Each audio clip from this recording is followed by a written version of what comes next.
Hello students, I am soft skills trainer from Department of Career Planning and Development, and I welcome you to the video session from DCPD department. So today we'll be covering a topic called reading comprehension. So let's start with this particular topic. So first of all, we need to understand what is reading comprehension, what are they. So I hope right from your classes 8th or 9th you must be exposed to a long paragraph, and basis on that you must be asked to answer some questions given at the end of that passage. So this is basically your reading comprehension. In simple word, reading comprehension is a passage that is to be read and comprehended. That means you will be reading a passage, you will be understanding a passage, and on the basis of that you will be answering some questions based on the passage. So it's actually to check candidates' comprehending ability. Certain questions are asked based on the comprehension. What makes RC complex is a diverse range of topics that are covered, like vocabulary used and time limit given in the examination. So these are the things that you need to understand regarding comprehension. A passage, read it, comprehend it, answer it. So how to make it a complex from examiner point of view? Give them topic on diverse, give them a passage on diverse topic, vocabulary that has some difficult vocab words, and again give them a time limit. That all contribute to the complexity of the reading comprehension. Okay, so why your RCs are actually important? So reading comprehension test candidate skills like English comprehension, logical ability, language skills such as reading and vocabulary. RCs are based on diverse topic covering philosophy, science, current news, economics, and so on. So this tests candidates ability to comprehend variety of passages. Again, different skills are checked with the help of reading comprehension. They want to check whether you can understand English fairly well, and it's not just about understanding your English fairly well. The basic aim of the question is to check your logical ability. For example, if questions are given to you, whether you be able to try and find out the right answer, which in most cases is paraphrased. If the question is really difficult, if the question is easy, you will be able to directly locate or match line to line answers from your passage. Okay, now we have different sorts of passage that we have to look into. Like we have different passages. So the number one is your latest political and current event passages. So what are these kind of passages? First of all, thing that you need to understand is they are really easy to understand, but some tricky question can be asked. So how to practice about these passages is to read newspaper and magazine regularly. So if you are a regular reader and you might if the examiner had decided to give a passage based on current political event or current event, so again, if you're a regular reader, you might encounter a passage that you have read in the newspaper. So that will be a win-win situation for you guys. And also these are not I would say very complex, because the general language in the newspaper is not that complex, because they are printed for daily reading. Okay, so the second one is your liberal art passages. Now they are actually related to philosophy, sociology, and psychology, and they demand a complete focus of the candidate to understand. And these are the passages that we talk about that are quite complex. For example, if I give you a passage on psychology to understand, if you never read psychology, it will be very difficult for you to understand that particular passage in one go, because of the terms that we have and also the language that is used. Okay, so read some article from Indian Journal of Arts and International Journal Liberal Arts. You can do that. The third type of passage that we might encounter is based on science-based passages. Again, these passages actually deal with the science related to biology, chemistry, medicine, technology, and mathematics. These passages presents a lot of fact. So go through science columns in the newspaper website of the Hindu, the Guardian, and the Washington Post. The fourth type passage is business and economics. They are based on important economic theories and economic trends, what is happening in your country and around the world. Somehow they will be talking about the GDP, the numbers. So such things you will encounter while you will be solving or reading these passages. So you need to be aware about the basic language and the concepts of business and economics. So again, if you don't know what is inflation, deflation is, so you'll not be able to understand what you are actually reading. If you do not know the term GDP, again it will be very difficult for you. Trade deficit, fiscal deficit, these trade deals. Okay, so these are the basic terms that you should be actually knowing it. Okay, so read economics page of a newspaper. You will start understanding these terms even if you don't know them in the first place. Okay, so then the other thing is, next thing is your type of question. So these are the type of passages that you will encounter, and basis on that you will have certain type of questions. So we need to look at the type of questions that you will be facing. So we have different sorts of questions. So number one question is, it's not the number one that you will that will have on one number. So one such question that you might face in your while solving your reading, while attempting your RC, is main idea question. Now this is a really important one. So these questions actually relate to the central idea of or the theme of the passage. So for example, if you're reading a passage and if you're not understood what the author is talking about, so you'll not be able to answer this question, because it is central, it's a central theme. Why actually author has written this particular passage, that's the theme. That if you understand this particular theme, only then you will be able to answer the main idea questions. Okay, second question, type of question, is the primary purpose question. Now this refers to the most important and emphasized point of the passage. Okay, now this make sure that you understand different aspect of the passage, different paragraphs of the passage. Okay, the third type of questions you will be asked are based on title questions. Now title questions are by title we actually mean the headings that will be suitable for the passage. The title should be built around the central idea. For example, the examiner etc might ask you this particular question. Okay, what is the appropriate title for the given passage, or what is the suitable title? For main idea questions, the author might ask you, okay, what is the central idea or the main idea? Primary purpose question, again related to that. Okay, the fourth type of question that you will encounter is based on your structure and organization. So your structure / organization is the pattern that the author follows to convey his notion about the given subject. So again, questions based on this thing requires your attention. All the questions actually all the questions require your attention. In such questions regarding the structure and organization, you need to understand how author is moving from one idea to the another idea, and how he is conveying what he wants to convey. That means how he is conveying the main theme or the central idea of the passage by organizing his viewpoints. That's the whole idea behind your structure and organization based questions. Okay, again questions based on fact based, specific, detailed, target question. These are the easiest type of questions, because the thing is the examiner setter will give you a target question. Okay, what is this? He might ask you some numbers, some figures from data. So these questions are more or less related to the fact that are there in the passage. Inference question, now they are really important. Now what usually happens with the inference question, now what actually inference is, actually it's indirect conclusion. So these questions are basically on indirect conclusions. Okay, so the thing is, if the author has given you some conclusion, that particular conclusion can be represented in a very generic form, and that generic form is inference that we refer to. So your inference question actually requires you to pay close attention and derive your answer from the conclusions that the author has provided you. The thing about this particular type, while answering this particular question, is that we tend to bring outside knowledge while attempting these inference based questions. Now you need to remember this one thing particularly: please do not bring outside knowledge, please do not use your own assumptions, please do not use your own head while answering these questions. You have to go with the author.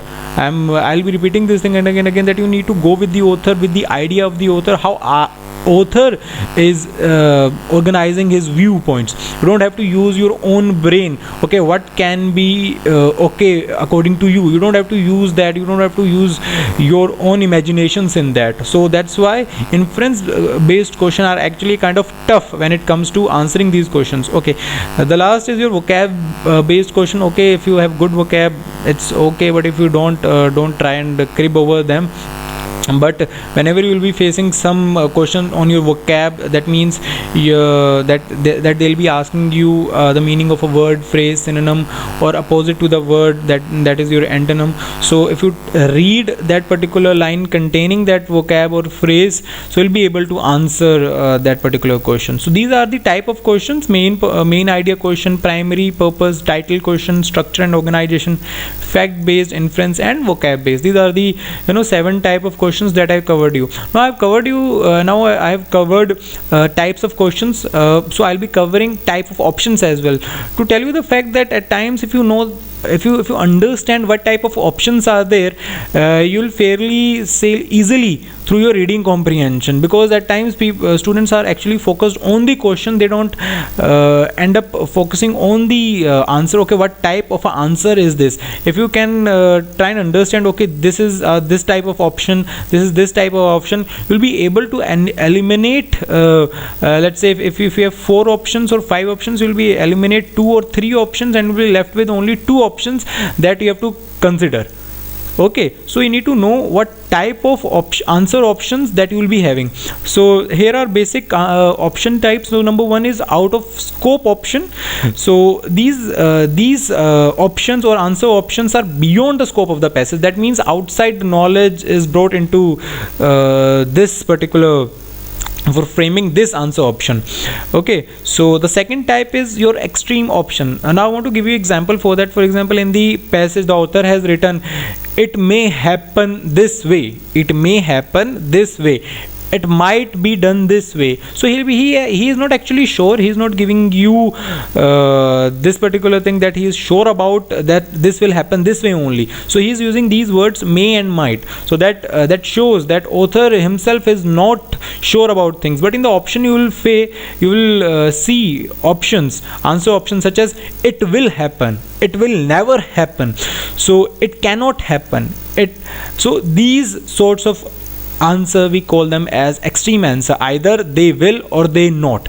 So you need to be really considerate while reading your answer options, that which answer is out of scope and which is extreme answer. So for example, if you're reading an option and there you have words like not, never, will, okay, can, so that should surely trigger in your mind, okay, this is a extreme option, and you need to try and find whether it's right or not. Okay, now the third option type is your recycled option. So let's say if you are asked a question and you have the answer of that particular question is paragraph number 1. Okay, so the examiner setter, what he at times does is he takes 1 or 2 sentences from that particular passage and he arranges them in such a way that it seems that this is the right answer. But the thing is, that is not the right answer, because the right answer might be paraphrased. But you'll not go to that paraphrased answer because you will not see similar words. Okay, so this is called recycled options. Certain sentences from the paragraph that has the correct answer is used to create an option that will seem the correct answer. Okay, paraphrased options. So similarly, whenever examiner setter want to have a complex answer, he wants to make sure that to give you a complex answer, so he'll give you the right answer but in a paraphrased form. So you need to go through that particular option and understand what's the actual meaning of that particular option. Outside knowledge option, again, if you're bringing some outside knowledge, so how this particular option is being set is an option having outside information is given, and this option will actually make sense. Why this option will actually make sense? Because according to you it will be okay. And such options are generally set in on your inference based questions. Okay, and the last is irrelevant options. So again, options that are not relevant, okay, to the questions are actually asked. Okay, so the thing is, you need to first eliminate all such options. For example, if you know this is a extreme option, so eliminate that. If you know it's out of scope, again, eliminate that. If you know that it's an irrelevant option, do that same. So in the end, you will be left with 1 or 2, in most cases 2 answers that you have to choose from. Okay, so how to tackle RC? Simple. First thing that you can do is first use process of elimination, identify the type of options, and then focus on the close options only. Okay, the second thing is you need to read your reading comprehension at a fairly comfortable speed, because it's not a newspaper that you can skim through information. Don't skim that, don't skip the information. At times you can skip the examples and the illustration because they are used to explain the concepts. Understand the tone of the passage, whether it's mocking, curious or respectful. Drive maximum information from the first and the last paragraph. Try to understand main theme of the passage and follow the author. These are some of the steps that you have to take while attempting answers and while reading the comprehension. Now I'll talk about some basic tips that you need to follow while attempting reading comprehension. Number one tip is that you need to make notes. So at times whenever you're reading obscure abstract text, that means that is not easy to understand, please make some quick notes. Now I'm not talking about you to make really long notes. Make some quick notes regarding the flow of the reading comprehension. The second point I would like to cover is focus on opening and closing paragraphs. Again, your opening and closing paragraphs are really important. Questions like main idea questions are actually based on these two paragraphs. Okay, so you need to focus on the opening and the closing paragraph. Number third is constantly question yourself by reading the passage. Now what usually happens whenever you are reading a passage, you might get bored, but to keep your focus, to keep because you have limited time, you have to be attentive while reading the passage. So you can ask some questions to yourself while reading the passages, like what's the author's main point, what actually author is trying to say. Okay, why is the author writing, why in the first place this paragraph is being written by the author, how has the author chosen to convey his main points. That means you need to understand the flow of the paragraphs. How has the author organized his material? So if you try and if you try and repeat these questions in your head while reading the passage, it will definitely help you. Okay, tip number 4 is to read attentively. Again, I've told you that you might get bored because at times you might face boring topics, some abstract topics, so you can do that. Again, you need to read attentively through the passage. At times the passage may focus on one point for quite a bit of sentences and then change it towards the end with a trigger word like but. So these words like but, however, now these points signify the change of the tone of the passage.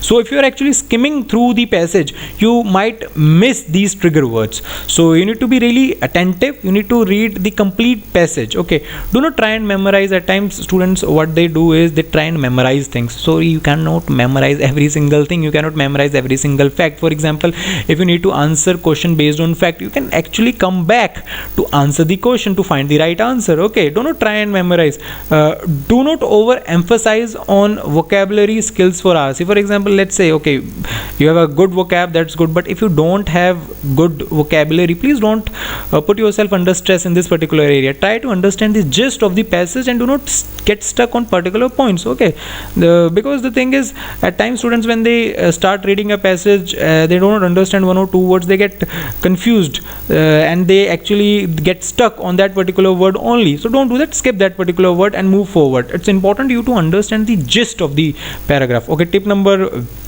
7. Okay, tip number 7 is ignore trivial details. Okay, details which are not important, don't get obsessed by them. For example, your like examples, illustrations and so on in the passage, you will be given a lot of example and illustrations and you might think, okay, these are really important. Please try and understand the main point and note the example. Okay, one tip is read questions first. So now at times that's your own personal approach, how you want to attempt, but the thing is, if you have a quick look at the questions before reading a passage, so you'll be kind of focused, okay, what you need to read in the passage and what you need to look for in the passage. For example, like if you read the questions already, so you'll be definitely ignoring example and illustrations. And the last is use your time judiciously. At times you come across a passage that you're not able to comprehend, please leave that, skip that particular passage and move on to the next passage. That next passage might be a simple one or easy one. At times what we do is, for example, we start attempting the passage that is first in the series. So, and that particular passage might be hard for you, you're not able to understand, so just skip that, move on to the next passage. And if you're not able to understand that particular passage, move on to the next passage that you have, because your paper actually is a balanced paper. If you have one difficult passage, you will have a second easy passage as well.